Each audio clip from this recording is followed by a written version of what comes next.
because there is people who believe that assisting these children Mm-hmm. with various kinds of interventions can make them have better outcomes. And that evidence base is not as robust because this is a very long game. The outcomes of these interventions will occur decades later. I see. And so it's not so easy to prove, but the thing is that there are certain things in life that we do based on our understanding that they're the right things to do even before all the evidence is all in. Right. Good parenting was around hundreds and hundreds of years before randomized controlled trials showed that love and affection to a child would do good. So that means it's not, although I believe in evidence-based medicine and the scientific method, one should not use it as a trap to sort of just sort of dismiss common sense in a sense. Yeah. And I think common sense says that, if a child is being beaten up and abused and living in a disruptive family where drugs are being used and gunshots are occurring, that intervening and presenting some alternative hypotheses and ways of looking at the world Right. could be helpful. And so this is an area of enormous interest to us. How to intervene? Not how to intervene, but taking evidence-based interventions, that is, where people have shown that they can improve outcomes. Mm-hmm. Like I was showing you this study of randomized controlled trial where just simple interventions like, putting a child on a mother's, this is not for trauma-informed care, Mm-hmm.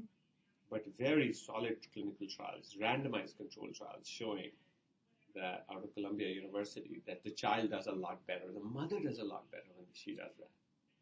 Psychologically better, less depression, more mental health, etc. Similarly, as evidence is emerging that certain interventions, whatever they may be, are going to be effective to help these children, ECHO can be used as a way to scale those. I see. ECHO is fundamentally a method to scale best practice. Okay. So it almost sounds to me like cancer research in the beginning, where there might be an exposure like to asbestos. The disease doesn't happen for 20 years. Yeah. And so there's a lot of denial about the link. Is it kind of like that? I think it is, but in this case, you see, it's not exactly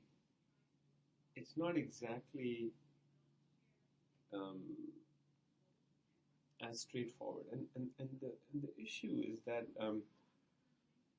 childhood trauma is often occurring.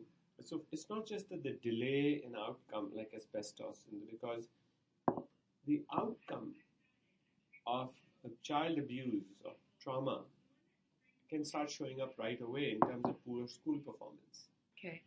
Or in terms of dysfunctional relationship with friends. Mm-hmm. Or whatever. Yeah. Lack of emotional intelligence. The issue is that these interventions, these things are occurring in an environment of poverty often.